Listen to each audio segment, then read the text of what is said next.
السلام علیکم ورحمۃ اللہ وبرکاتہ۔ تاریخ اسلام کی 704ویں نشست لیکچر میں جامع مسجد عالیہ کے کون سا ہال ہے کانفرنس ہال میں آپ سب کا خیر مقدم، دلی خیر مقدم ہے۔ آج کے مقرر عالی جناب پروفیسر محسن عثمانی صاحب ہیں، جو اس عنوان سے تقریر فرمائیں گے: تاریخ اندلس و صقلیہ۔ آپ کا تعلق EFLU engineering English and foreign language university سے رہا ہے، اور آپ ہمارے پاس کی ان مجالس میں مختلف اوقات میں ہم سے مخاطب کر چکے ہیں، تو اس لیے زیادہ تعارف کے محتاج نہیں ہیں۔ قبل اس کے کہ جناب کو میں زحمت تقریر یا کلام دوں، سید معین الدین حسینی صاحب کچھ اشعار دعائیہ نظم کے آپ لوگوں کو سنائیں گے۔ اس کے بعد جناب محسن عثمانی صاحب کی تقریر ہوگی، ملاحظہ فرمائیں، سنیں۔ شکریہ۔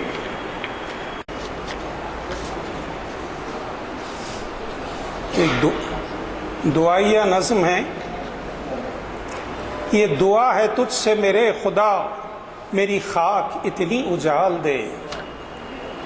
یہ دعا ہے تجھ سے میرے خدا، میری خاک اتنی اجال دے، کہ اگر انا کی رمق بھی ہو میرے جسم و جان سے نکال دے۔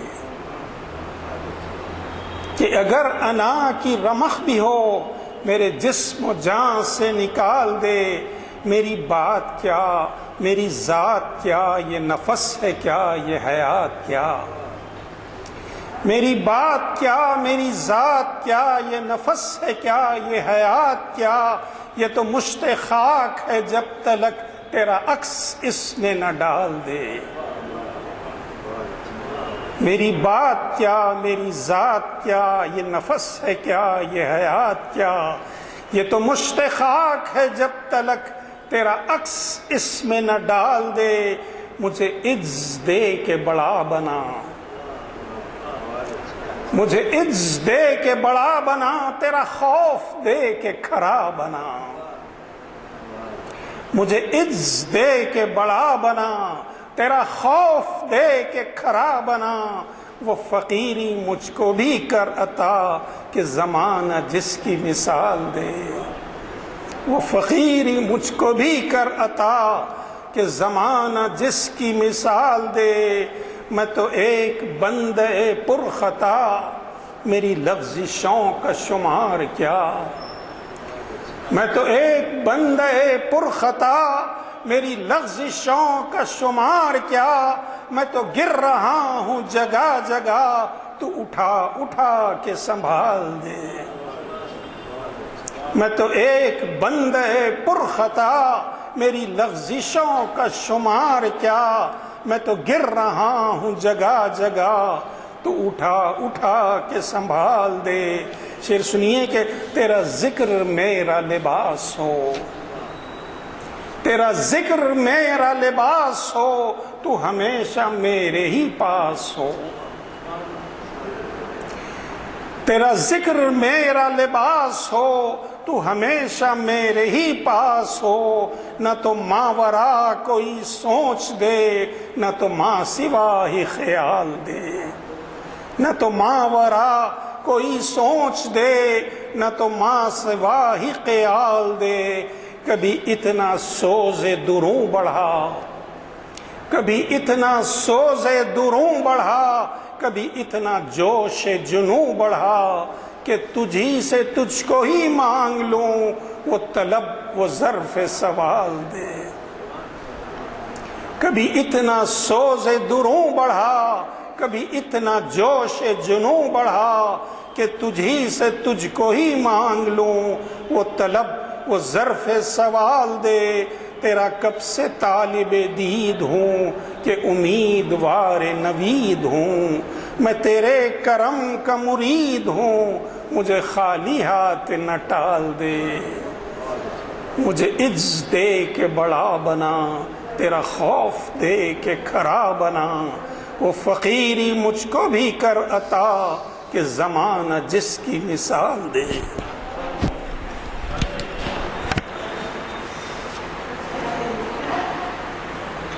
تشریف لائیے صاحب، سقلیہ ہے نا؟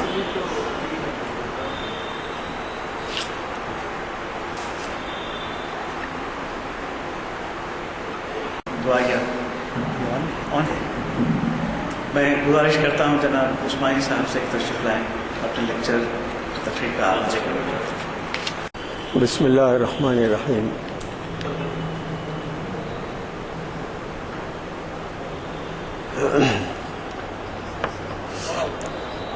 معزز حاضرین، دانشوران محفل،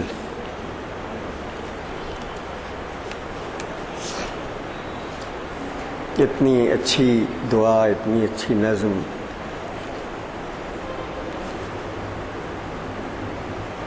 جی چاہتا ہے کہ میں بھی کہوں کہ میں ہوں ایک بندہ پرخطا، میرا لفظ کیا، میرا حرف کیا، میری گفتگو نہیں گفتگو، تو ذرا سا حسن خیال دے۔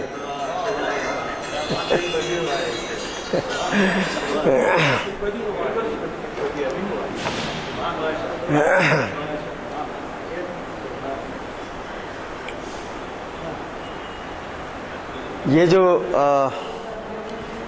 آج کا موضوع گفتگو ہے تاریخ اندلس اور تاریخ صقلیہ۔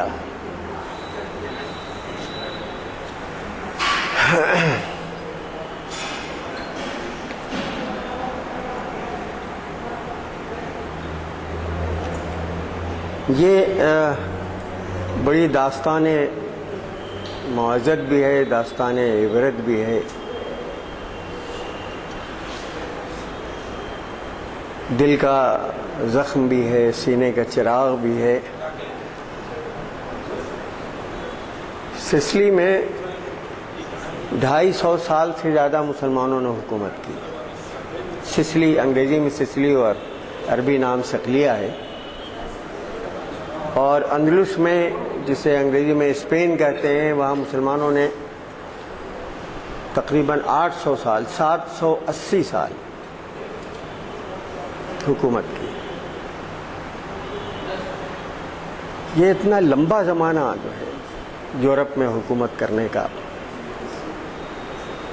مسلمانوں نے حکومت کی، صدیوں وہاں حکمراں رہے، اور ایسی حکومت کی کہ یورپ کی نشأت ثانیہ، اس کا رینیسانس مرہون منت ہے۔ اندلس میں مسلمانوں کی حکومت کا، مسلمانوں نے جو تعلیم گاہیں وہاں قائم کی تھیں، وہاں سے یورپ کے، فرانس کے لوگ، اٹلی کے لوگ آ کر کے وہاں تعلیم حاصل کرتے تھے، اور اس کے بعد مسلمانوں کی لکھی ہوئی کتابیں ہیں سائنس اور طب وغیرہ سے متعلق، یہ زمانے دراز تک یورپ کی یونیورسٹیوں میں داخلے نصاب رہیں۔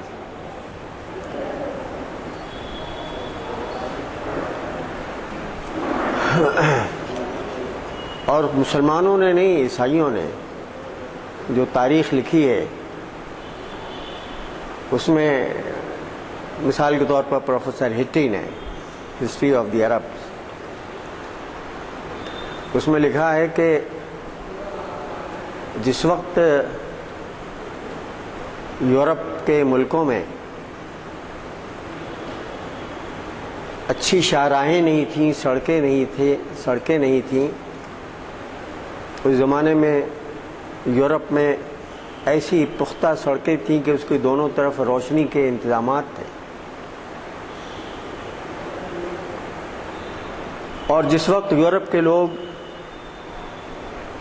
اپنے ناموں کی حروف تہجی سیکھ رہے تھے کہ کیسے نام لکھا جائے، اس وقت ایسے ایسے کتب خانے تھے اندلس میں کہ ایک ایک کتب خانے میں 1 لاکھ کتابیں تھیں۔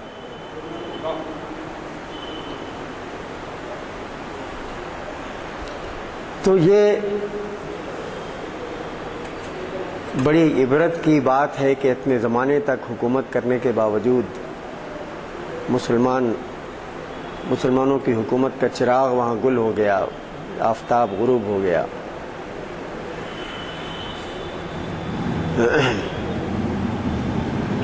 اور آثار قدیمہ کے طور پر وہ مسجد قرطبہ باقی رہ گئی ہے، مدینہ الزہرا باقی رہ گیا ہے، اسی طرح کے بہت سے آثار ہیں جو اس ملک میں باقی رہ گئے۔ تاریخ کا مطالعہ اس لیے کرنا چاہیے کہ وہ غلطیاں جو ہو گئیں وہ ہم سے سرزد نہ ہوں۔ تبدیلی جو ہوتی ہے وہ ایک دن کی نہیں ہوتی ہے۔ مسلمان جب وہاں داخل ہوئے تھے اور جب مسلمان وہاں سے چلے گئے، دونوں میں کئی صدیاں ہیں، اور یہ جو زوال شروع ہوا اور اس کے بعد آخری غرناطہ کی چابیاں حوالے کر دی گئیں عیسائی بادشاہ کے اور مسلمان وہاں سے رخصت ہو گئے، تو یہ جو زوال اور انحطاط اور یہ جو دور شروع ہوتا ہے اس میں بھی 100-150 سال لگ جاتے ہیں۔ ایسا نہ ہو کہ ہمارے ملک میں مستقبل کا مورخ کوئی تاریخ لکھے اور یہ لکھے کہ یہاں مسلمانوں نے 700-800 سال حکومت کی، اور حکومت کرنے کے بعد پھر وہ زمانہ آیا کہ یہاں انگریز حکمراں ہو گئے۔ انگریزوں کی حکمرانی کا زمانہ جب ختم ہوا تو یہاں مسلمانوں کی اور یہاں ہندوؤں کی اور یہاں کی تمام آبادیوں نے مل کر کے ایک حکومت بنائی، اور پھر وہ ایک زمانہ آ گیا کہ دوسری قومیں مسلمانوں پر حاوی ہو گئیں، غالب ہو گئیں، اور ان کو حقوق شہریت سے بھی محروم کر دیا گیا۔ خدا نخواستہ یہ نہیں ہونا چاہیے۔ ہم تاریخ اسی لیے پڑھیں کہ وہ غلطیاں جو ہم سے سرزد ہوئی ہیں دوبارہ سرزد نہ ہوں، ورنہ یہ کوئی قصہ کہانی نہیں ہے کہ ہم مزے لے کر کے سنیں اس کو، کوئی داستان امیر حمزہ نہیں ہے یہ۔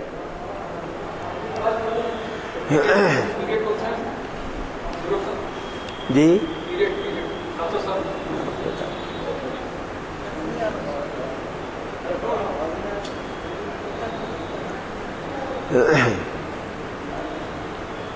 اس کو ذرا ہلکا سا چلا دیجیے، ہلکا سا۔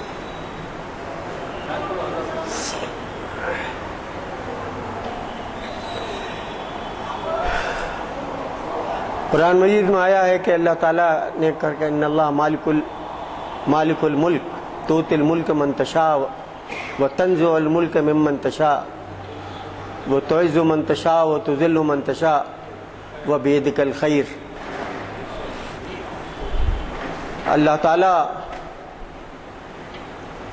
مالک الملک ہے، جس کو چاہتا ہے حکومت اور ملک دیتا ہے، جس سے چاہتا ہے ملک اور حکومت کو چھین لیتا ہے، جس کو چاہتا ہے عزت دیتا ہے، جس کو چاہتا ہے ذلت دیتا ہے۔ علامہ سید سلمان ندوی نے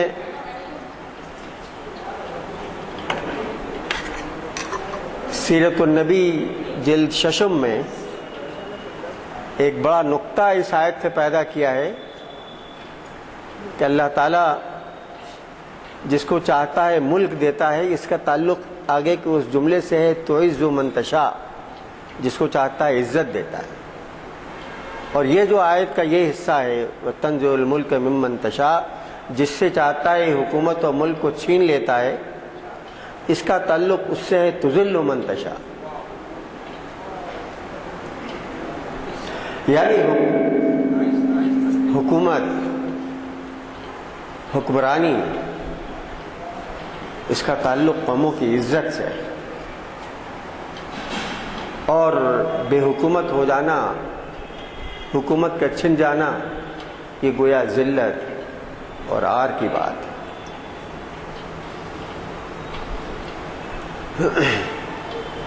اللہ تعالیٰ نے مسلمانوں کی قرن اول کے مسلمانوں کی قربانیوں کو ایسا قبول کیا تھا کہ پوری دنیا میں ان کی حکومتیں یا ان کا دبدبا، ان کا رعب طاری ہو گیا تھا۔ دو بڑے امپائر تھے اس زمانے کے، ایک تو رومن امپائر اور دوسرے ایران کا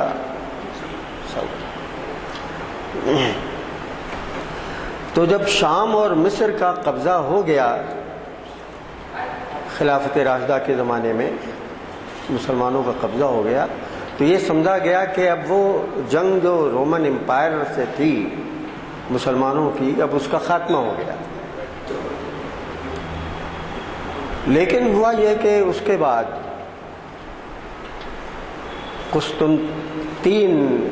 قسطنطنیہ کے فرمانروا نے 500 بحری بیڑا اسکندریہ کے ساحل پہ جا کر کے اتار دیا۔ اس کا مطلب یہ ہے کہ شام و مصر کے چلے جانے سے، شام کے علاقوں کے ہاتھ سے نکل جانے کا بدلہ اور انتقام لینے کا جذبہ اس کے اندر پیدا ہو رہا تھا۔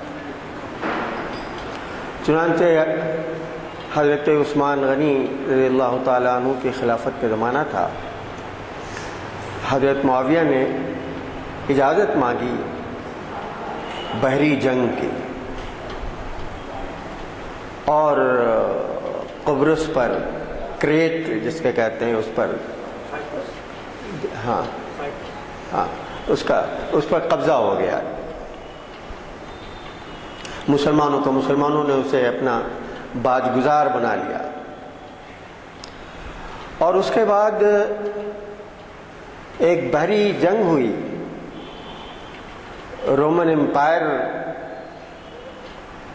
اور وہاں کے قسطنطین سے بڑی جنگ، اور اس میں رومن امپائر کو جو شکست ہوئی تو اس نے اپنی پورے سارے بحری بیڑے کو اور اپنی فوج کو بجائے قسطنطنیہ واپس لے جانے کے اس نے وہاں صقلیہ پہنچایا، یعنی صقلیہ میں بیٹھ کر کے اب گیا مزید جنگ کی تیاری۔ تو یہ اس کا نوٹس فوراً لیا گیا کہ اس کا مطلب یہ ہے کہ مسلمانوں کے خلاف آئندہ جنگ کرنے کا پورا ارادہ ہے۔ اس وقت مسلمانوں کی حکومت جو تھی وہ شمالی افریقہ وغیرہ تک پہنچ چکی تھی، تو وہاں سے پھر صقلیہ پر حملہ کیا گیا، اور صقلیہ میں یہ غالباً 665 عیسوی وغیرہ کا زمانہ تھا، اور کچھ چند لڑائیوں کے بعد صقلیہ پر پورا مسلمانوں کا قبضہ ہو گیا۔ صقلیہ میں مسلمانوں نے جو تعمیر و تمدن کے جو کارنامے انجام دیے، علوم و حکمت کے جو کارنامے انجام دیے، وہاں کے فلاحت و زرعی کاموں میں جو ان کا جو کنٹریبیوشن ہے، تعمیرات میں جو ان کا کنٹریبیوشن ہے، وہ کتابوں میں بہت تفصیل کے ساتھ وہ سب چیزیں موجود ہیں۔ بالکل اسی طرح سے اللہ تعالیٰ کے انتظامات میں سے ایک تھا کہ یورپ کا ایک بڑا حصہ اسپین وہ مسلمانوں کے قبضے میں آئے۔ ہم اس میں خاص طور سے آخر میں اس بات پر زور دیں گے، بتائیں گے تفصیل سے کہ وہ اسباب کیا تھے جس کی وجہ سے یہ حکومتیں ختم ہوئیں۔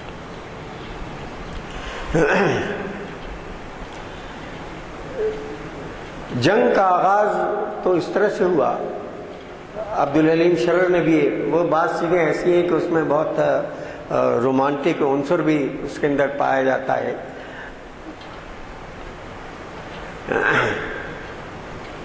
وہاں کا جو اسپین کا جو پہلے بادشاہ ہوا کرتا تھا، اس کا داماد جولین سم اس کا نام تھا۔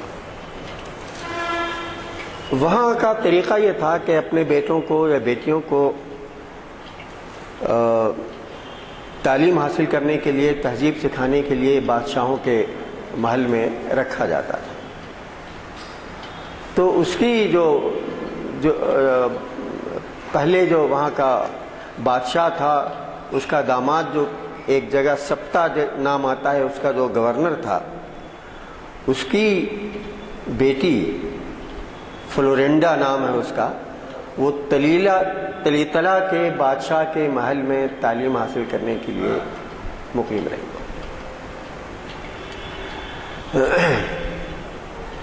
یہ بچی جب بڑی ہوئی اور جوان ہوئی تو بادشاہ کی غلط نظریں اس پر لگیں۔ الیگزینڈر، اور اس نے بے آبروئی کی، بے حرمتی کی، تو اس نے اپنے باپ سے شکایت کی اس کی۔ تو باپ نے اسی وقت یہ طے کیا کہ ہم تلیتلا کے اس بادشاہ کو، الیگزینڈر کو مزہ چکھائیں گے، اس کو سزا دیں گے۔ اور پھر وہ تلیتلا کے بادشاہ کے پاس آیا اور ایک فرضی قصہ یہ بتا کر کے کہ اس کی بیوی یعنی فلورینڈا کی جو ماں ہے وہ بہت بیمار ہے، بستر مرگ پر ہے اور آخری حالت ہے، وہ اپنی بیٹی کو دیکھنا چاہتی۔ اس طرح سے وہ اپنی بیٹی کو بادشاہ کے محل سے لے گیا۔ جب وہ لے جا رہا تھا تو الیگزینڈر نے، جو تلیتلا کا بادشاہ تھا، اس نے کہا کہ تم جا رہے ہو، جب پھر آنا تو افریقہ کے جو باز جو شاہین ہیں وہ بڑے اچھے ہوتے ہیں، دو چار ہو سکے تو لے کر کے آنا۔ تو اس نے اس وقت ایک جملہ یہ کہا تھا کہ ہم ایسے باز لے آئیں گے، ایسے شاہین لے کر کے آئیں گے جو آپ نے اپنی زندگی میں کبھی نہ دیکھے۔ یہ بڑا معنی خیز جملہ تھا۔ وہاں سے جاتے ہی اس نے شمالی افریقہ پر کا اس خطے کا جو اموی سلطنت کے تحت جو اس کا حاکم تھا یا گورنر تھا، موسیٰ بن نصیر، اس کو اس نے حملہ کرنے کی دعوت دی اسپین پر۔ اسپین پر حملہ کرنے کی خواہش اور اس کا پروگرام تو پہلے سے لوگوں کے ذہن میں تھا، لیکن جب ادھر سے اسپین کے ایک حصے کا گورنر جب آ کر کے کہہ رہا ہے کہ تم حملہ کرو، تو اس نے لوگوں کو تشویق پیدا ہوئی کہ کیا بات ہے۔ اس نے کہا کہ ہم تمہاری پوری مدد کریں گے۔ چنانچہ یہ کہنے کا مطلب یہ ہے کہ اندلس کے لوگ، وہاں کے کچھ عیسائی اور وہاں کے حکمرانی کے حصے کا ایک حصے کا گورنر، وہ مسلمانوں سے جا کر کے مل جاتا ہے اور ترغیب دیتا ہے کہ اندلس پر حملہ کرے۔ چنانچہ کچھ عرصے کے بعد یہ بات چلتی رہی اور اس نے، مسلمانوں نے بھی اندازہ کیا کہ یہ ترغیب دلانے میں مخلص ہے یا کوئی سازش کا حصہ ہے۔ جب پورا اطمینان ہو گیا تو یہ باقاعدہ طارق ابن زیاد کی قیادت میں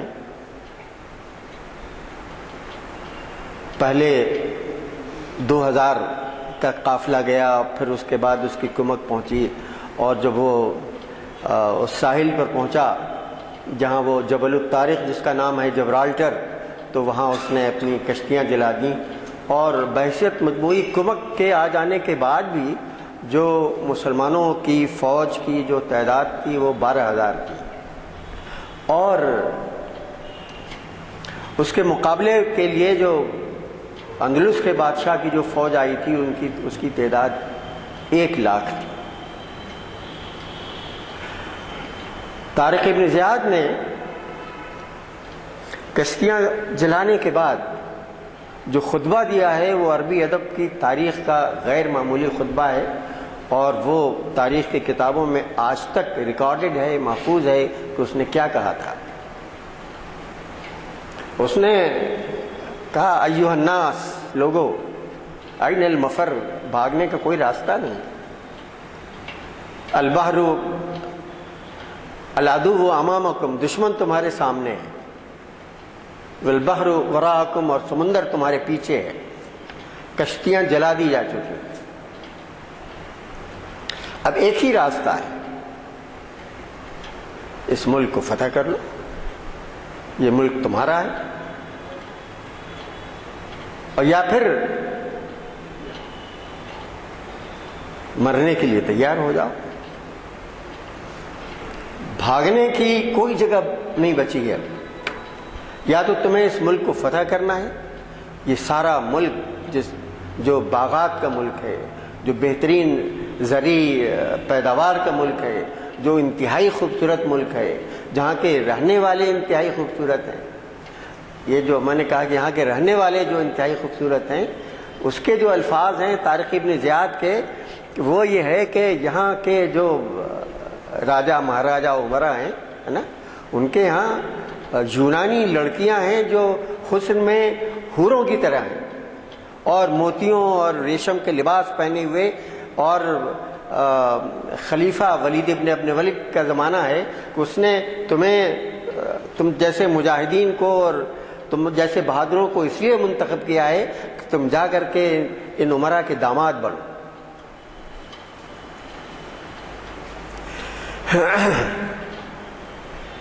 الغرض جنگ ہوتی ہے، کچھ عرصے تک چلتی ہے، اور یہ پھر اندلس فتح ہو جاتا ہے۔ پھر فتح کرتے کرتے فرانس کی زمینوں کے اندر، حدود کے اندر مسلمان فوجیں داخل ہو جاتی ہیں۔ پرتگال کا بھی علاقہ جو ہوتا ہے وہ مسلمانوں کے قبضے میں آ جاتا ہے۔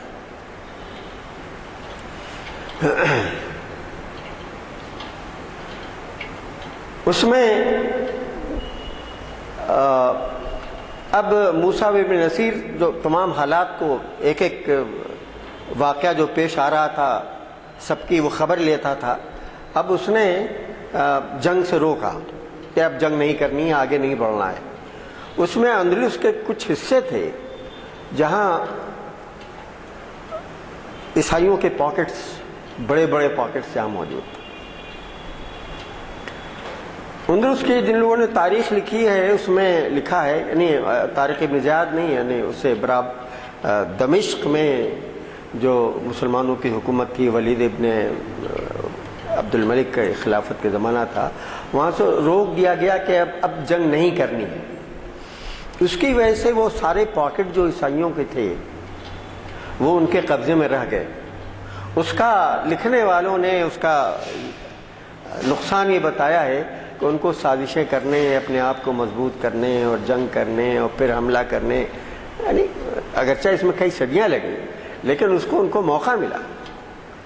اگر ان تمام علاقوں پر اندلس کا قبضہ ہو جاتا تو شاید یہ جو بعد میں صورتحال ہوئی کہ عیسائیوں کی طرف سے حملے ہوئے، یہ مورخین نے کئی باتیں لکھی ہیں اس میں جو ہمارے لیے، ہم سب لوگوں کے لیے بڑی عبرت اور معزت کی باتیں ہیں۔ اس میں لکھا ہے کہ وہاں مسلمانوں نے علوم و فنون کے اعتبار سے بہت ترقی کی تھی۔ شاید ہی کوئی فن ہو، کوئی صنعت ہو، یعنی پارچہ بافی سے لے کر کے، لباس سے لے کر کے، اور گھروں کی آسائش سے لے کر کے، عمارت سازی سے لے کر کے، سائنس اور زراعت، ہر میدان میں مسلمانوں نے جو وہاں ترقی کی ہے، طب کے میدان میں خاص طور سے، وہ پوری دنیا کے لیے ایسا ہی عجوبہ ہے جس طرح سے ہم اس وقت امریکہ اور یورپ کی بڑی طاقتوں کی ایجادات کو دیکھ کر کے ہم سمجھتے ہیں کہ وہ غیر معمولی ہے۔ تو وہ اندلس میں جو کچھ اس لائن پر ہوا وہ پوری دنیا کے لیے وہ عجوبہ تھا۔ لیکن اس کے ساتھ ایک بڑا لیکن ہے، لیکن یہ تھا کہ اس میں مسلمانوں کے درمیان بڑے اختلافات، افسوسناک اختلافات۔ افریقہ سے حملہ کرنے والے بربر تھے، عربوں کی قوم بھی آئی تھی، بربر اور عرب کے جھگڑے تھے، عرب اور غیر عرب کے جھگڑے تھے۔ عربوں میں بھی جو لوگ آئے تھے شامی اور مدنی، ان کے درمیان کے جھگڑے تھے، ان کے قبائلی جھگڑے جو بہت زمانے میں عربوں کے یہاں موجود تھے وہ سب یہاں ابھر کر کے سامنے آ گئے تھے، اور بڑی شدید لڑائیاں، یہاں تک کہ خونریز لڑائیاں بعد میں ہوئی ان کے درمیان۔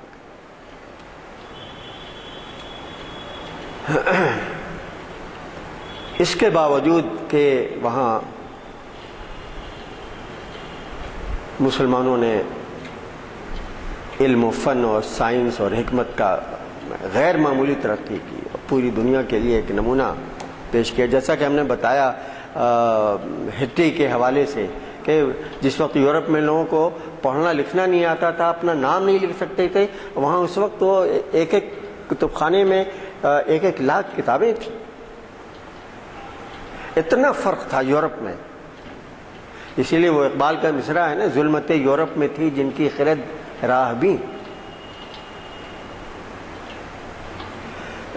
یورپ کا سالہ اس کی ترقیاں، اس کا رینیسانس ان حکومتوں کی وجہ سے ہے جو مسلمانوں نے یورپ میں قائم کی تھی.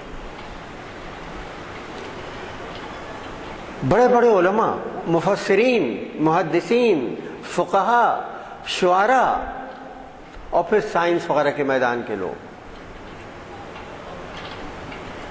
لیکن اگر اس کو غلطیوں کا خلاصہ بتایا جائے تو ایک تو وہ ہے جس کا ہم نے تذکرہ کیا کہ آپسی جھگڑے، مسلمانوں کے آپسی جھگڑے، آپسی اختلافات، عرب و غیر عرب، عربوں میں بھی عربی اور شامی اور مدنی. وہ واقع حرہ جو مدینے میں پیش آیا تھا تو کچھ لوگ جو تھے یزید کے ساتھ تھے اور کچھ لوگ مدینے کے لوگ، تو یہ شامی اور یہ جھگڑے وہاں ابھر رہے تھے سب. اور ان کے بعض قبائلی جھگڑے جو تھے وہ سب ابھر کر کے سامنے آئے تھے. دوسری بات جو یاد رکھنے کی ہے وہ یہ کہ اسپین میں مسلمانوں کی اکثریت کبھی نہیں رہی. مسلمانوں کی اکثریت کا ملک نہیں تھا. پاکٹ تھے یہاں مسلمانوں کی بڑی تھے، جیسے ہندوستان میں بہت سے پاکٹ ہیں ہے نا جہاں مسلمانوں کی اکثریت ہے نا. پرانے حیدرآباد میں، پورے ہندوستان میں بے شمار جگہیں ہیں جہاں مسلمانوں کی اکثریت، لیکن بحیثیت مجموعی مسلمان 16%، 17%، 18% جو بھی ہو. یہی صورتحال اسپین کی بھی.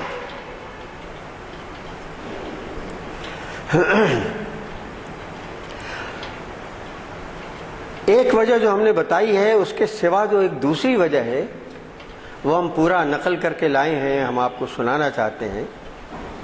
آپ کو معلوم ہے کہ برما میں کیا ہو رہا ہے، وہاں مسلمانوں کو کتنا برباد کیا جا رہا ہے، نکالا جا رہا ہے، قتل کیا جا رہا ہے. برما میں جب یہ سب کچھ نہیں تھا اور مسلمان خوش تھے، آرام سے تھے، وہاں مولانا ابوالحسن علی ندوی وہاں جب گئے تو انہوں نے ایک تقریر کی تھی. وہاں انہوں نے اسپین کا حوالہ دیا ہے. اس تقریر کا وہ حصہ ہم آپ کے سامنے ہم پڑھیں گے.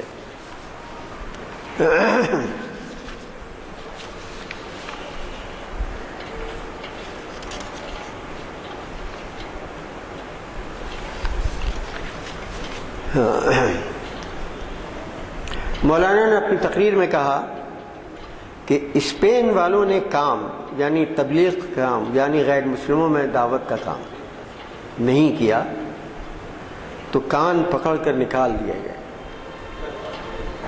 چچا بھتیجے میں لڑائی ہوئی، ملک کے دونوں دعوے دار ہوئے، عیش میں پڑ گئے، مکانات بنانے میں لگ گئے، مسجدوں میں ایک سے ایک بہتر الحمرا کا قلعہ تعمیر کر دیا، مدینۃ الزہرا کے نام سے ایک پورا شہر تعمیر کرایا جن کو دیکھ کر کے آج بھی دنیا کے سیاح دنگ رہ جاتے ہیں.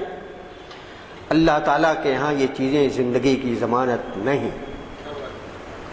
اسلام کی تبلیغ کی کوشش نہیں کی.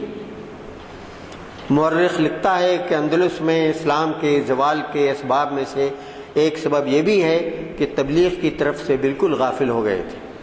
وہ یہ بات بھول گئے تھے کہ غیر مسلموں کی اکثریت والے ملک میں رہتے ہیں جس میں چاروں طرف غیر مسلم عیسائی پھیلے ہوئے ہیں اور وہ 32 دانتوں میں ایک زبان ہے. ان کا کام تو یہ تھا کہ وہ اسلام کو پھیلاتے اور ایسے حالات پیدا کر دیتے کہ کبھی وہاں سے اسلام کے نکلنے کا سوال پیدا نہیں ہوتا. کیا مصر سے اسلام کے نکلنے کا سوال پیدا ہو سکتا ہے؟ وہاں مسلمانوں کی اکثریت ہے. کیا سوڈان سے اسلام کے نکلنے کا سوال پیدا ہو سکتا ہے؟ کیا ترکی سے اسلام کے نکلنے کا سوال پیدا ہو سکتا ہے؟ یہاں بھی 100% اکثریت ہے. لیکن اسپین سے نکلنا پڑا کہ چاروں طرف عیسائی دنیا تھی اور اللہ کے ان بندوں نے ان کو مسلمان بنانے کی کوئی فکر نہیں کی اور اپنے ایمان میں کمزور ہوتے چلے گئے. عیش نے ان کو روز بروز کمزور کر دیا، خود کمزور ہو گئے اور چاروں طرف کی کوئی خبر نہیں لی۔ نتیجہ یہ ہوا کہ اللہ کا وعدہ پورا ہوا اور وقت آیا کہ حکم ہوا کہ یہاں سے نکل جاؤ، ہمیں نہ تمہاری مسجدوں کی پرواہ ہے، نہ تمہارے قصر حمراء کی پرواہ ہے، نہ تمہارے مدینۃ الزہرا کی پرواہ ہے، نہ قرطبہ کی پرواہ ہے، نہ غرناطہ کی پرواہ ہے، نہ بلنسیہ کی پرواہ ہے، نہ مرثیہ کی پرواہ ہے، نہ شاطبیہ کی پرواہ ہے۔ یہاں کیسے کیسے عالم، کیسے کیسے حافظ، کیسے کیسے ولی اللہ اور کیسے کیسے محاسب، امام اور مجتہد پیدا ہوئے۔ ہمیں کسی کی پرواہ نہیں، جو زندگی کا قانون ہے وہ تو تم نے کیا ہی نہیں، جب یہ نہیں کیا تو ان اللہ لا یغیر ما بقوم حتی یغیروا ما بانفسہم، اللہ کسی کو نعمت دے کر چھینتے نہیں جب تک کہ وہ خود ہی محروم نہ کر لیں۔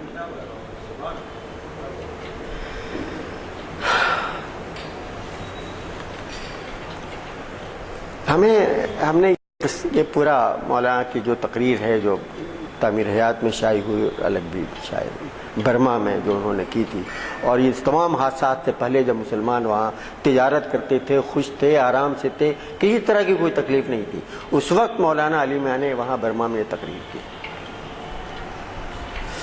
اور اسپین کا حوالہ دیا ہے۔ ہمارے لیے جو بہت سوچنے کی بات ہے وہ یہ ہے کہ ہم جس ملک میں رہتے ہیں، ہمیں یہاں کیا کرنا ہے اس روشنی میں۔ پہلا کام سب سے زیادہ جس پر تھرسٹ ہونا چاہیے وہ یہ ہے کہ ایمان سے محروم لوگوں تک ایمان کی دولت پہنچائیں۔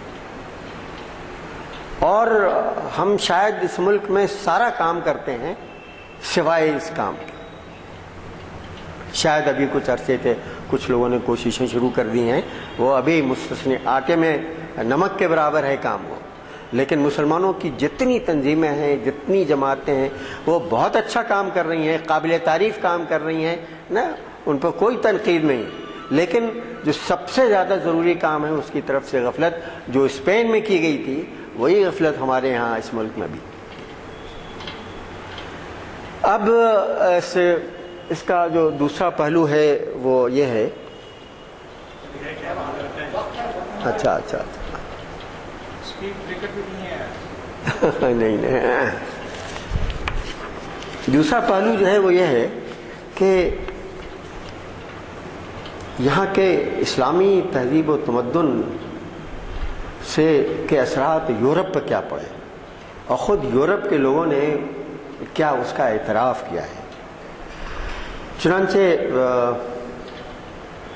بہت مشہور فرانسیسی مصنف ہے موسیو لیبان، اس کی کتاب ہے جس کو اردو ترجمہ تمدن عرب کے نام سے ہوا ہے۔ وہ لکھتا ہے کہ عربوں کا اثر مغرب کی زمین پر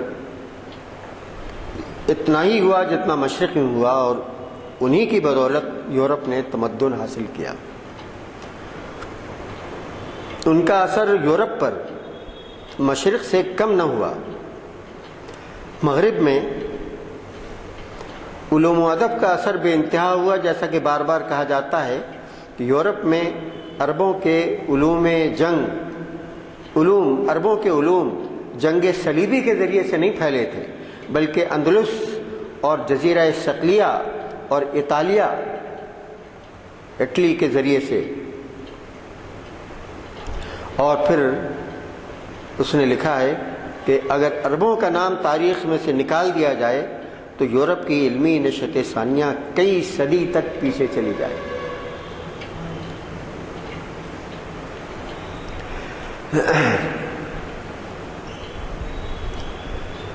ایک ڈریپر جس نے مارکہ مذہب و سائنس کتاب کا جو اردو ترجمہ ہے مارکہ مذہب و سائنس، اس میں اس نے لکھا ہے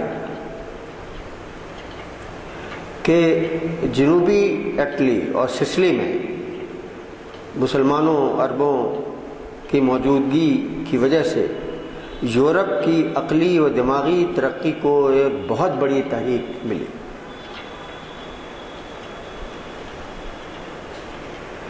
پھر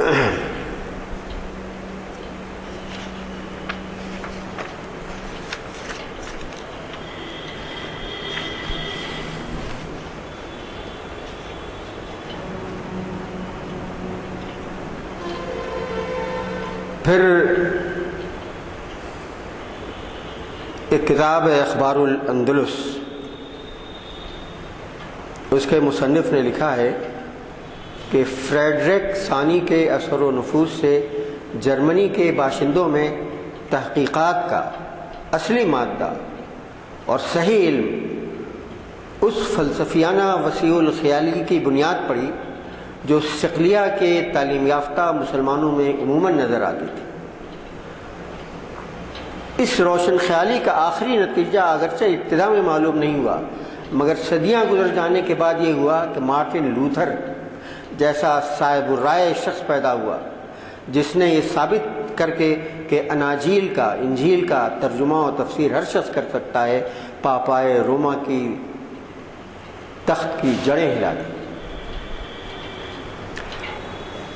یعنی ان کے ہاں ایسی گمراہی اور ایسی ظلمت چھائی ہوئی تھی کہ بائبل کا ٹرانسلیشن بھی نہیں ہو سکتا۔ بائبل جو تھی گویا خاص وہاں کے پریسٹ ہوڈ کے لیے تھی وہ، لیکن جب عیسائیوں نے یہ دیکھا کہ مسلمانوں کے ہاں قرآن مجید کی تفسیریں بھی ہوتی ہیں، اس کے ترجمے بھی ہوتے ہیں اور اس کو عوام تک پہنچایا جاتا ہے، تو اس کے اثرات جو پڑے اور مسلمانوں کے مذہب کو علمی حیثیت سے اور عقلی حیثیت سے دیکھنے کا جو اثر پڑا، اس کے نتیجے میں یورپ میں مارٹن لوتھر جیسا آدمی پیدا ہوا جس نے گویا ایک پوری پروٹسٹنٹ کی تحریک وہاں چلائی۔ اور دیکھیے اعتراف کیا ہے انگریزوں نے، 10ویں صدی عیسوی سے 15ویں صدی تک تمام مسیحی یورپ میں عورتوں کو تعلیم نہیں دی جاتی تھی اور ان کے ساتھ وہ عزت و ملاطفت روا نہ رکھی جاتی تھی جو مسلمانوں کا خاصہ تھا۔ اس کلیے سے وہ ممالک مستثنیٰ تھے جن پر مسلمانوں کی تہذیب و اخلاق کا اثر پڑ چکا تھا۔ جنوبی فرانس اور اٹلی میں عورتوں سے رواداری کا سلوک کیا جاتا تھا، باقی تمام ممالک میں ان کی حالت اس سے بہت ہی مختلف تھی۔ ان پر ناقابل بیان سختیاں کی جاتی تھیں، وحشیوں کی صحبت اور وحشیانہ گرد و پیش میں کے ذریعے ان کو ذلیل کیا جاتا تھا۔ اگر وہ کسی بڑے خاندان سے تعلق رکھتی تھیں تو اپنے بزرگوں اور آقاؤں کا کھلونا ہوتی تھی، اور اگر کمتر درجے کی ہوتی تھیں تو تحقیر، تذلیل اور ہر قسم کی تکلیف اور رنج اٹھانے والی کنیزوں کی، لونڈیوں کی حالت میں تھی۔ اور یہ سب باتیں دیندار عیسائی دنیا کی عورتوں کی قسمت میں لکھی ہوئی تھی۔ یہ اخلاقی ذلت اور طبی دنات مدتوں تک قائم رہی۔ اس کلیے سے وہ مقامات مستثنیٰ ہیں جہاں عربوں کی تہذیب کے تعلقات نے دماغی اور اخلاقی تبدیلی بالاستقلال پیدا کر دی۔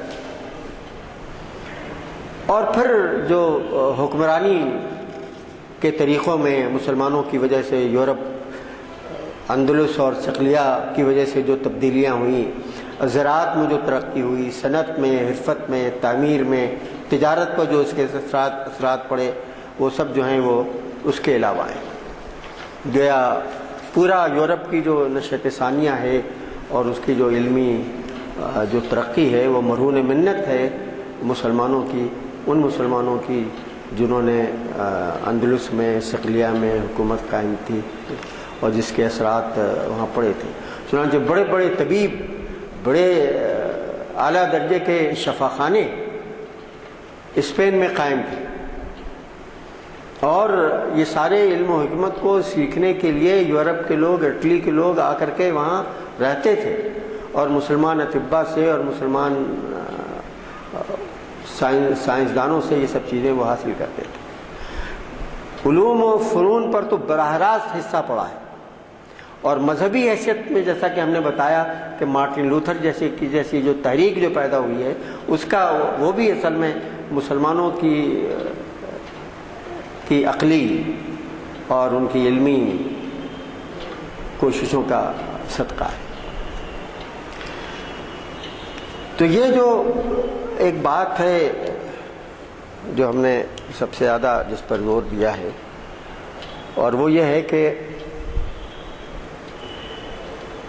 ہمیں اس ملک میں جہاں مسلمان اسی طرح سے اقلیت میں ہیں جس طرح سے اسپین میں اقلیت میں تھے، یہاں کیا کرنا چاہیے؟ جب یہاں مسلمانوں کی حکومت کا چراغ گل ہوا تھا 1857 میں، اور جب یہاں انگریزوں کی حکومت اس ملک میں قائم ہو گئی تھی، اور اگرچہ وہ عیسائی اقلیت میں تھے لیکن حکومت کے دبدبے کی وجہ سے عیسائی مشنریاں پورے زور شور کے ساتھ اس ملک میں اور پورے ملک کو عیسائی بنانے کے عزم میں کام کر رہی تھیں، اس وقت مسلمانوں میں ایسے لوگ تیار ہوئے جنہوں نے عیسائیت کا بہت گہرا مطالعہ کیا تھا، اور عیسائیوں سے ان کے مناظرے ہوئے تھے۔ ان مناظروں میں انہوں نے عیسائیوں کو شکست دی تھی۔ ہمیں ضرورت اس ملک میں ایسے 200 علماء چاہیے جنہوں نے وید پڑھی ہو، جنہوں نے گیتا پڑھی ہو، جنہوں نے اپنشد پڑھی ہو، جنہوں نے مہابھارت پڑھی ہو، اور جو ہندو مذہب اور تہذیب کو ہندو پنڈتوں سے بھی زیادہ جانتے ہو۔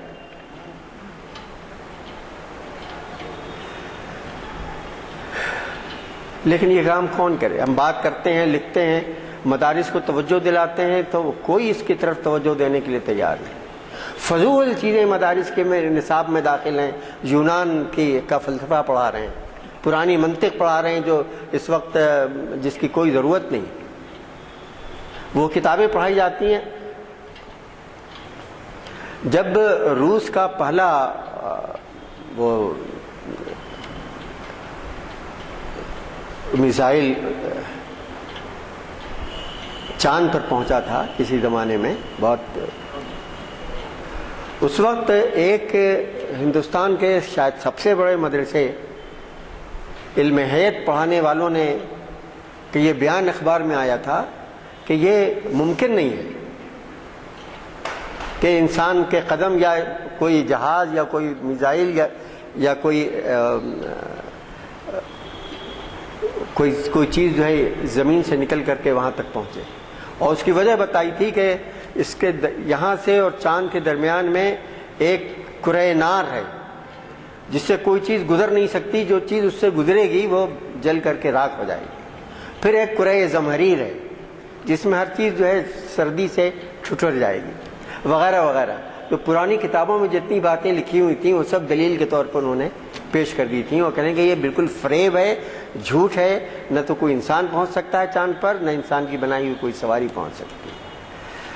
تو یہ جو ہمارے کہنے کا مطلب یہ ہے کہ نصاب میں ہمارے جو ایسی قرآن سر آنکھوں پر اسے سب سے زیادہ پڑھائیے، حدیث پڑھائیے، فقہ پڑھائیے، علم کلام پڑھائیے، لیکن وہ یہ کہتے ہیں کہ ہمارے نصاب اتنا بوجھل ہے کہ اس میں کوئی نئی چیز نہ انگریزی داخل ہو سکتی ہے، نہ جدید سائنس کا تعارف کرایا جا سکتا ہے، اور ہندو مذہب کو وغیرہ کو داخل کرنے کا تو کوئی سوال ہی نہیں۔ ہمارے کہنے کا مطلب اسپین کے واقعے سے ہمیں بہت سبق لینے کی ضرورت، اور ہمیں اپنے اس ملک میں اپنے آئندہ کا جو خاکہ تیار ہوگا اس میں اس کو سوچنے کی ضرورت ہے کہ ہم نے کیا غلطی کی تھی جس کی وجہ سے ہمیں وہاں سے ہماری حکومت ختم ہو گئی، ہمارا چراغ گل ہو گیا، آفتاب غروب ہو گیا وہاں سے۔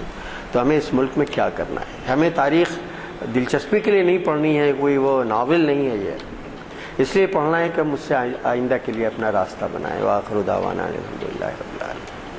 ایک سوال یہ تھا، میں ہائی کورٹ میں ایڈوکیٹ ہوں، تو میں بھی ہائی کورٹ دیکھتا ہوں بیٹھ کے، تو ایک زمانے میں ہرے مینارہ جو ہم پڑے ہائی کورٹ آپ دیکھیں گے، مینارہ بڑے بڑے مینارہ، ہرے مینارہ تھے، مسلمانہ